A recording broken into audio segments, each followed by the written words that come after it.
Hey, what's up, everybody? Welcome to the show. Yet another episode of Crushing Fantasy Football. I am Bryce Lockridge, your host of the show.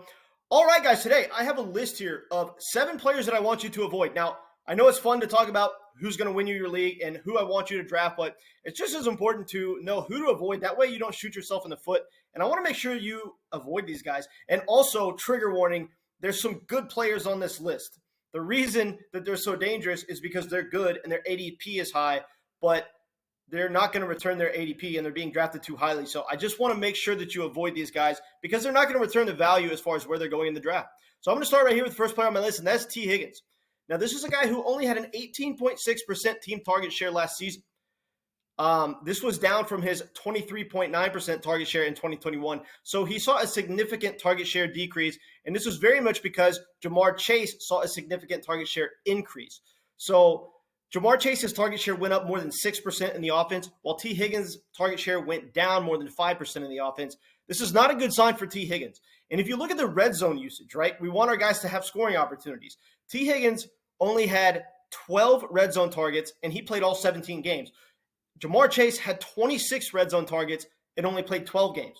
Jamar Chase had more than double the amount of red zone targets that T. Higgins had playing 5 less games than T. Higgins. This is not a good sign for T. Higgins. The overall target share is way down. The red zone target share is way down. So we really want him to have touchdown upside. Being in an offense is good, but if the red zone targets are that scarce for T. Higgins, he's not going to give us the touchdown upside that we want, and he's not going to give us the overall reception count that we want from him with an 18.6% team target share. And I don't think there's any reason to believe that his target share is going to go up all that much this season. Could it climb back above 20%? Sure, but I don't think it's going to be more than 22%, and he really needs at least 22% target share to be fantasy relevant, and I just don't see it happening this year. T. Higgins is a massive landmine. Next player on my list is going to be Kenneth Walker. Now, I want to start by saying that Kenneth Walker, first of all, has a very tough schedule. Outside of Saquon Barkley, he might have the toughest schedule in the entire NFL at the running back position.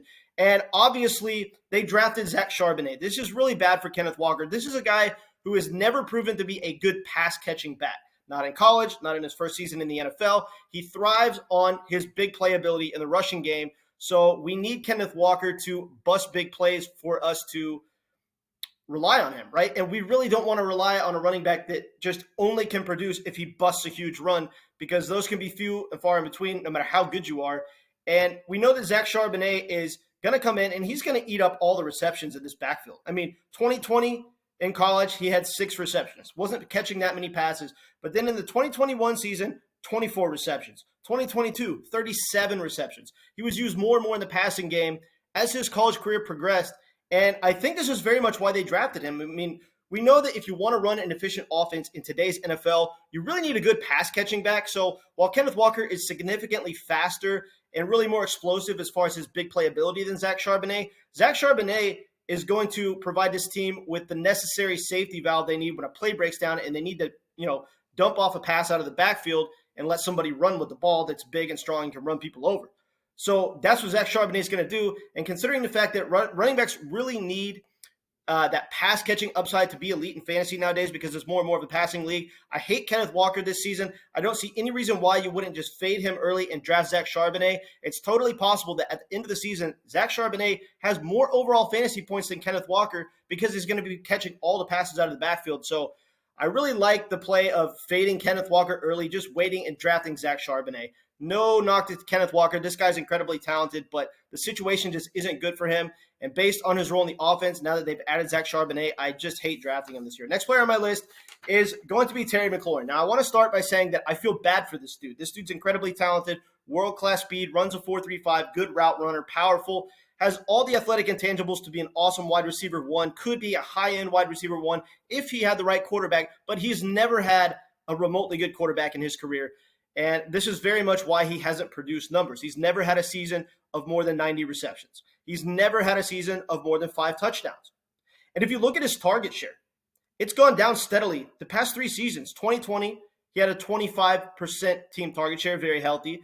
2021 down to a 24.5% team target share. And then this past year, he went down to a 22.6% team target share. This is really bad. It's not a good sign. And the big reason why is, look, They drafted Jahan Dotson. They have other pass-catching weapons in the offense now. They don't have to force-feed Terry McLaurin, and they're spreading the ball around more. So his target share is down. He's shown absolutely no touchdown upside. He showed absolutely no overall reception count upside for PPR leagues. I feel like this guy is way overvalued just because he's talented.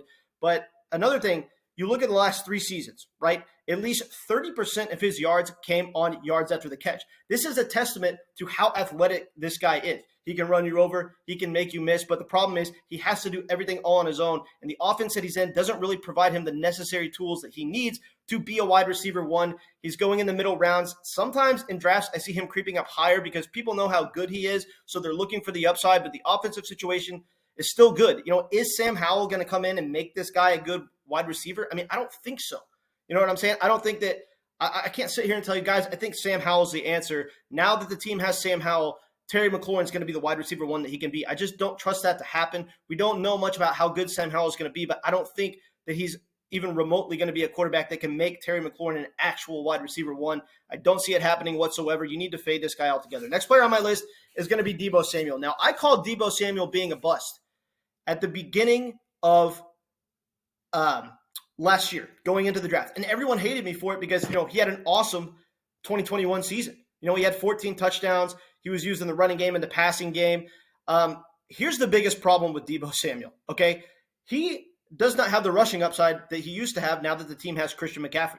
When you have a good running back as good as Christian McCaffrey, arguably one of the most talented, top 3 most talented running backs in the NFL, why would you use a wide receiver to run the ball? Obviously, he's still going to run the ball a little bit, but his rushing touchdown upside is severely capped. In 2021, he had, I think, roughly off the top of my head, I think he had 8 rushing touchdowns in that season. He had 14 touchdowns overall that season on only 10 red zone targets. This is a massively fluky number, and that's why I knew that we were going to see some negative touchdown regression for Deebo Samuel. Okay, so he went from having 14 touchdowns to having 5 touchdowns. In the past 2 seasons, he's had a combined 22 red zone targets. This is terrible for a 2-season sample size. Jamar Chase had more red zone targets in the 12 games that he played last year than Deebo Samuel has had in the last 2 years combined. This is a serious problem. He doesn't get targeted enough within the red zone. His rushing upside is severely capped with Christian McCaffrey, and another decrease that he saw this last season. In 2021, he saw 14 deep targets, so they were actually throwing him the ball down the field. This past season, only 5 deep targets. So the fact of the matter is, this dude has to run after the catch to produce, and the team just isn't providing him with enough deep targets or red zone targets or rushing opportunities now to produce any sort of good fantasy numbers. Next player on my list is going to be Javonte Williams. Now, I don't trust players coming off torn ACLs. Now, obviously, I'm telling people to take a chance on Breece Hall in the back end of round 2 or early round 3, but his tear was a more clean tear, as we know. Javonte Williams really jacked himself up. The PCL, MCL, ACL. I mean, he absolutely obliterated his knee. And so I just don't trust this dude to come back and be at 100%. And if you look at some of the other players that are going right around where Javonte Williams is going in the draft, we've got Christian Watson, Isaiah Pacheco, Darren Waller, DeAndre Swift, his teammate, Jerry Jeudy. These are all significantly better fantasy options than Javonte Williams, and we don't have to worry about the injury risk.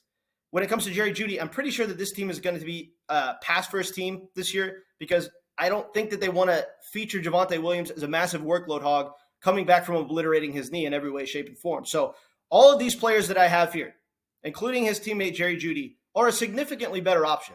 So Javonte going in the mid-rounds to mid-later rounds, even that's too high for me. I think that unless this guy slips freakishly low in the draft, I don't want to take a chance. I understand that he has upside because of his talent, but with a knee injury like that and an offense that's probably going to inevitably be built on the pass, I would just avoid Javonte Williams altogether. Next player on my list is Pat Mahomes. Now, I know people aren't going to like this one, but when you look at the situation, there's 3 quarterbacks going as the consensus first 3 quarterbacks on the board. We've got Pat Mahomes, Jalen Hurts, and Josh Allen. Now, obviously, Pat Mahomes finished as the quarterback 1 last season, but if you look at it, Jalen Hurts got hurt for 2 games late in the year, and Josh Allen missed that game because of the DeMar Hamlin injury. Both of these guys would have finished ahead of Pat Mahomes had they played those games. Had Jalen Hurts not gotten hurt in those 2 games late in the year, and had Josh Allen played that game against the Bengals, they both would have had more fantasy points than Pat Mahomes. So it's a little bit skewed, right? Pat Mahomes technically would have been the quarterback 3, got a little bit lucky to actually finish as the quarterback 1. And when you look at all the elite fantasy quarterbacks this season, Pat Mahomes has the least amount of weapons. I mean, he really does. Josh Allen has Stephon Diggs, Gabe Davis. They drafted Dalton Kincaid. Obviously, Travis Kelce and Kadarius Toney are definitely some good offensive weapons, but the best offensive weapon in the Chiefs offense is the tight end. Jalen Hurts has two awesome wide receivers to throw the ball to, and obviously significantly better rushing upside than Pat Mahomes, along with a way better offensive line. I don't see any way that Jalen Hurts won't outperform Pat Mahomes this year. So what I'm saying is, if you are going to take a quarterback early, if you insist on taking a quarterback early, I would favor Jalen Hurts or Josh Allen over Pat Mahomes because they have better rushing upside and because they have better passing weapons to throw the ball to. And on top of that, you can wait and draft guys like Lamar Jackson, Justin Herbert, Joe Burrow, Justin Fields, Deshaun Watson, Dak Prescott. All these guys have massive upside. Now, the reason the quarterback position was so incredibly polarizing last year was because so many of these guys that I just mentioned were hurt. Lamar Jackson missed significant time.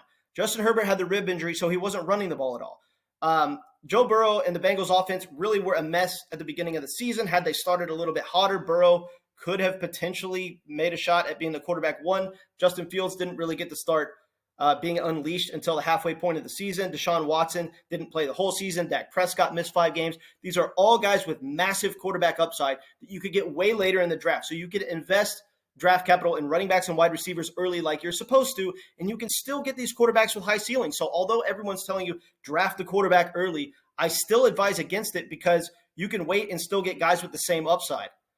So why not just wait and draft Justin Herbert, Joe Burrow, Justin Fields, Deshaun Watson, Lamar Jackson? These guys all come at a way better price, and they have the same freaking upside, if not more, than Pat Mahomes, because a lot of these guys actually have passing weapons to throw the ball to. Lamar Jackson and Justin Herbert actually have passing weapons, whereas Pat Mahomes is a little bit limited as of right now as far as his passing weapons. Final player here on my list is going to be Mark Andrews. Now, this is a guy, I'm aware of how good this dude is. He saw a 29% team target share last season. That was his largest target share in any season that he's had with the Ravens. But this team has really not had any wide receivers since the Lamar Jackson era and the Mark Andrews era. I mean, Mark Andrews has always been his go-to guy, but now we have Odell Beckham, Zay Flowers, right? Rashad Bateman, okay? This team actually has some wide receivers now, way more wide receivers than they've really ever had. So I see the target share going down significantly for Mark Andrews, and that's my biggest problem. Now, will he still be a very good tight end? Yes, but I think it makes more sense to fade him in the second round because he's just not going to return second-round ADP, being a player that probably is only going to see more of a 24 or 25% team target share this season, which will be his lowest target share in like 3 seasons in the NFL. So if you look at his past 3 seasons, we have very good reason to believe that all of those seasons that he's had will be better than this year he's about to have because the target share is going to be down significantly with all these added passing weapons. Still has a very high ceiling, still an incredibly good player, but not worth second-round ADP. I think he's being drafted a little bit too highly considering the fact that there's so many awesome wide receiving weapons in this offense now. All right, guys, I do appreciate you tuning into the video. Make sure to avoid these guys. Again, I'm not saying that these guys suck, but where they're going in drafts right now is just a little bit too high. So, you know, their ADP is a little bit out of control. I would make sure to fade these guys because it's going to shoot you in the foot if you draft these guys. All right, guys, appreciate you tuning in, and I'll catch you later.